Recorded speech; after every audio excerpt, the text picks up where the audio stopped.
News for nation देख रहे हैं आप। मैं हूं रश्मि श्रीवास्तव आपके साथ। आरजेडी विधायक रीतलाल यादव ने सरेंडर कर दिया है और सरेंडर के बाद अब रीतलाल यादव को बेऊर जेल शिफ्ट किए जाने की तैयारी में है।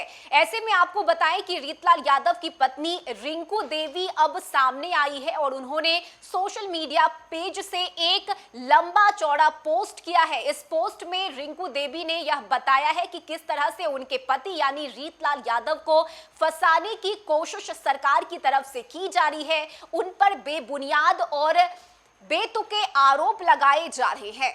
लिखा गया है कि आत्मसमर्पण आदर्शों का समर्पण नहीं, यह पराजय नहीं है, यह समर्पण है न्याय व्यवस्था के प्रति, यह समर्पण है विधि के प्रति, यह समर्पण है संविधान के प्रति, यह समर्पण है लोकतंत्र के प्रति और इन सब से बढ़कर यह समर्पण है लोक हित के प्रति। जनता के उस व्यापक विशाल समूह जिसकी लड़ाई लड़ी जा रही है, उनके विश्वास के प्रति समर्पण है। यह लड़ाई है उस सिस्टम से जिसमें गरीबों के लिए अलग सिस्टम का काम करता है और अमीरों के लिए अलग। विधायक जी पर बेबुनियाद आरोप लगाकर उनकी छवि धूमिल करने का प्रयास कर रहे हैं, जो बेहद दुर्भाग्यपूर्ण और निंदनीय है। पूरा देश जानता है कि विधायक जी ने हमेशा संविधान, लोकतंत्र और संवैधानिक पदों का पूरा सम्मान किया है। उनकी सहज और शिष्ट भावनाओं को तोड़ मरोड़ कर प्रस्तुत करना और उसे विवाद का रूप देना सरकार व हमारे विरोधियों की पुरानी आदत बन चुकी है।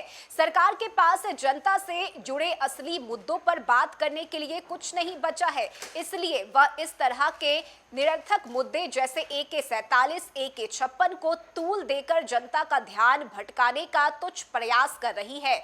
और तो और मीडिया में हमारे घर से झूठी बरामदगी की खबरें भी चलवा दी गई, मतलब सत्ता के लिए कुछ भी। कमरतोड़ महंगाई, बेरोजगारी, किसानों की समस्याएं और आर्थिक अस्थिरता जैसे गंभीर विषयों पर सरकार पूरी तरह असफल साबित हो रही है। ऐसे में विपक्षी नेताओं के खिलाफ झूठे आरोप लगाकर राजनीतिक लाभ उठाने की कोशिश की जा रही है।